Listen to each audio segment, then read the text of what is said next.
सरकार को जाना है चुनाव में, तो हम लोग आज कल 28 तारीख को आपके दरवाजे पर आए। अब आपके लोग हम लोगों के दरवाजे पर जाने का काम करें, गाँव में जाने का काम करें। गाँव की समस्याएं जस्ट की तस बनी रहेंगी, तो जवाब आपके लोगों को देना पड़ेगा। तो सोचना आपको है कि चुनाव के पहले इसका समाधान किया जाए कि नहीं किया जाए। अगर नहीं किया जाएगा तो आपको भुगतना होगा, हम लोग को थोड़े भुगतना है। कि विपक्ष ने भी हमारी आवाजों को उठाने का काम नहीं किया, सत्ता वाले भी उठाने का काम नहीं किए। उठाते हैं तो चूसी करने काम किए, जिसका परिणाम है कि आज हम एकत्रित होकर के बिहार की सत्ता पर 19 सालों से बिहार के मुख्यमंत्री नीतीश कुमार काबिज है। लगातार नीतीश कुमार के तरफ से यह वक्तव्य दिया जाता है कि बिहार में सुशासन का राज है, बिहार में विकास की गंगा बह रही है। अगर किसी भी राज्य का विकास करना है तो पहले गांव का विकास होना सबसे ज़्यादा ज़रूरी है, पंचायत लेवल पे काम होना ज़रूरी है। लेकिन कहीं ना कहीं जो बिहार में पंचायत के जो मुखिया हैं आज भी मूलभूत सुविधाओं से वंचित है और इसको लेके विगत कुछ दिनों पूर्व मुखिया संघ के द्वारा महासम्मेलन किया गया था और सम्मेलन में इनकी 11 सूत्री मांगे हैं। हमारे साथ बात करने के लिए मुखिया संघ के अध्यक्ष मिथिलेश कुमार राय जी हैं। लगातार मुखियाओं को हक दिलाने के लिए सड़क पर उतरते हैं, तमाम चीज़ों को समझेंगे। मिथिलेश जी, जिस प्रकार से आपका महासम्मेलन हुआ था और अगर बिहार का विकास करना है, देश का विकास करना है तो पंचायत का विकास होना सबसे ज़्यादा ज़रूरी है और 11 सूत्री मांगों को लेकर जो सड़क पर आप उतरे थे, क्या लगता है कि आप लोग की मांगों पर सरकार कुछ गौर कर रही है, वार्तालाप हुई है कि लगातार जो पंचायत के जो मुखिया होते हैं उनके साथ सौतेला व्यवहार किया जा रहा है? देखिए, हम लोगों का ये मुखिया का ही नहीं, त्रिस्तरीय पंचायती राज के जितने प्रतिनिधि हैं और ग्राम कचहरी के जितने प्रतिनिधि हैं, ये सभी पूरे राज्य के 8053 पंचायत से जुड़े हुए पंचायत समिति सदस्य हो, जिला पार्षद हो, मुखिया हो, सरपंच हो, पंच हो, वार्ड हो, पंचायत समिति सदस्य हो, सबकी लड़ाई है। सभी के अधिकारों में लगातार आपने कहा कि माननीय मुख्यमंत्री जी के बारे में, तो मैं साफ साफ बताना चाहता हूँ कि डेवलपमेंट का जो मानक है वह गांव पर ही आधारित होना चाहिए और गांवों के विकास आज जितनी भी योजनाएं संचालित हो रही है तो संविधान के 73वां संविधान संशोधन से ग्राम पंचायत पंचायती राज व्यवस्था को अधिकार मिला हुआ और ग्राम कचहरी को न्यायिक नियमावली बना करके दिया गया है। तो संविधान कहता है कि गाँव की सरकार, गाँव के लोग ग्राम सभा से जो योजनाएँ चयनित होगी, जो ग्राम सभा से प्रस्ताव पारित होगा उसको कराने का काम करेंगे। लेकिन विगत 10 वर्षों से जो व्यवस्थाएं, जो अधिकारियों का दबदबा, जो अधिकारियों का मनोबल ऊंचा रहा, जिसका नतीजा हुआ कि पंचायती राज व्यवस्था को लगातार कुचलने की एक सुनियोजित साजिश की गई और उस साजिश के चपेट में सभी संस्थाएं को लिया गया और सभी अधिकारी निश्चित रूप से मुख्यमंत्री जी का अगर विजन था कि पंचायती राज व्यवस्था मजबूत हो, मुख्यमंत्री का विजन था कि ग्राम कचहरी मजबूत हो, तो उनके विजन को कुठाराघात करने का काम अधिकारियों के द्वारा किया गया। आज गांव में लोग अपने गांव की गली और नली की सड़कें हैं या सोलर स्ट्रीट लाइट है, जो कुछ भी है, आज अधिकांश योजनाओं को वेंडर और टेंडर के केंद्रीकृत एजेंसी के हवाले कर दिया गया है। आज गाँव में लोग अपनी योजनाओं का चयन नहीं कर सकते हैं। ग्राम कचहरी की जो व्यवस्थाएं हैं पूरी तरह कमज़ोर हो चुकी है। तो हम लोग का साफ साफ कहना है कि ये सरकार में बैठे हुए लोग, सत्ता में बैठे हुए लोग, सत्तासीन लोग नहीं चाहते कि गांव के प्रतिनिधियों का जो ताकत है, अधिकार मिला हुआ, निर्वाचित हम भी सरकार है और निर्वाचित सरकार के प्रतिनिधि, आप भी निर्वाचित सरकार है, केंद्र भी निर्वाचित सरकार है और निर्वाचित सरकार के लोगों को जो संविधान से राइट मिला हुआ है उस राइट को कुचलने का काम किया जा रहा है। संविधान विरोधी अधिकारियों के द्वारा काम कराया जा रहा है और मुख्यमंत्री के स्तर पर कुछ लोग निश्चित रूप से यह गुमराह करने का काम करते हैं कि पंचायती राज व्यवस्था कैसे कमज़ोर हो, उस साजिश में लगे हुए रहते हैं।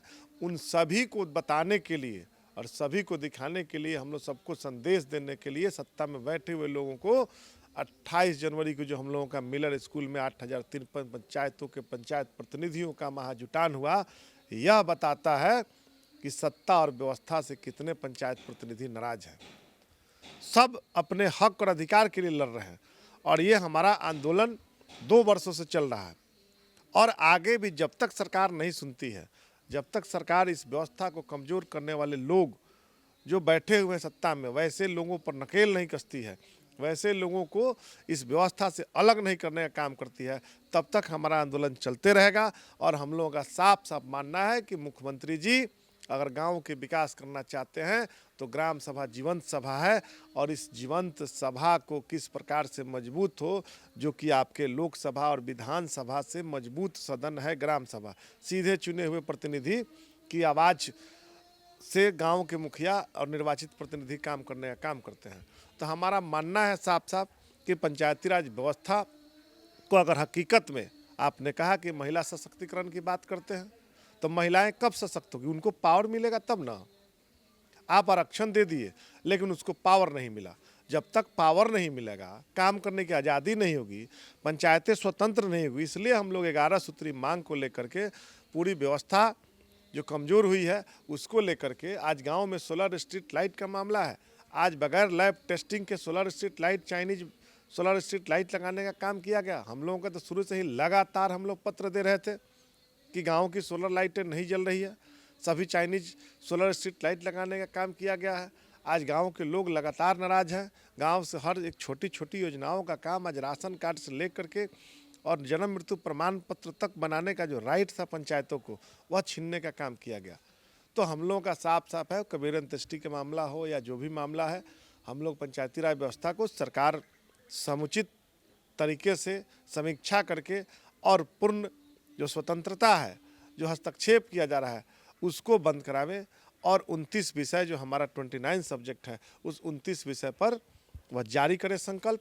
ये सरकार का दायित्व है और हम लोगों का राइट है।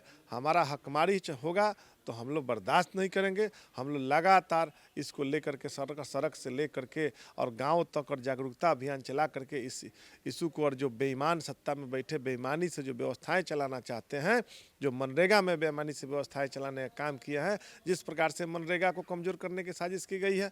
आज ग्राम पंचायतों को, पंचायत राज प्रतिनिधियों को जो अधिकार मिला हुआ है, साफ साफ है उसमें कि वित्तीय पावर से लेकर के भुगतान का अधिकार तक पंचायत प्रतिनिधियों को प्राप्त है।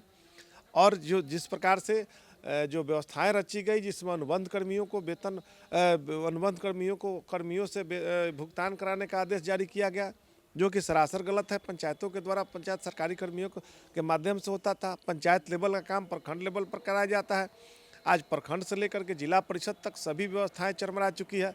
तो हम लोगों का साफ साफ है कि सभी व्यवस्था को सुचारू ढंग से, अगर सरकार के लोग और माननीय मुख्यमंत्री जी को जिस प्रकार से वे लोग गुमराह करने का काम किए हैं, उसका पर्दाफाश करने हम लोग पटना की सड़कों पर, पटना के मिलन मैदान में आए, जिसका नतीजा हुआ कि सरकार ठीक है, सरकार स्तर पर कुछ विचार भी चल रहा है, उसको हम लोग साधुवाद भी देने का काम किए हैं। लेकिन हम लोगों का साफ साफ है कि मुख्यमंत्री जी समीक्षा करिए और इस पंचायतों में और गाँव की जो आज़ादी है, पंचायतों की जो आज़ादी है, ग्राम कचहरियों की जो आज़ादी है, उस आज़ादी को बरकरार करने का काम करे और गांधी जी का सपना पूरा करिए और बाबा साहब के अम्बेडकर को, संविधान को बचाने का काम करिए। एक आखिरी सवाल है, इस पूरे मामले को लेकर आपकी वार्तालाप भी हुई। 2025 में बिहार विधानसभा का चुनाव है। तमाम बिहार के मुखियाओं ने, जो 8000 कुछ जो पंचायत है, उनके मुखियाओं ने सीधे तौर पे अल्टीमेटम भी दे दिया कि अगर मांगे नहीं मानी जाएगी तो इसका करारा जवाब जो गांव के लोग हैं, मुखिया, वो सरकार को, ये मुखिया ही नहीं, सभी प्रतिनिधियों की आवाज़ थी। सब लोगों ने अपनी बात को कहा, सरकार को करारा जवाब। ये चुनावी वर्ष है तो हम लोग भी चाहेंगे, सरकार को जाना है चुनाव में, तो हम लोग आज कल 28 तारीख को आपके दरवाजे पर आए। अब आपके लोग हम लोगों के दरवाजे पर जाने का काम करेंगे, गाँव में जाने का काम करेंगे। गाँव की समस्याएं जस की तस बनी रहेंगी तो जवाब आपके लोगों को देना पड़ेगा। तो सोचना आपको है कि चुनाव के पहले इसका समाधान किया जाए कि नहीं किया जाए।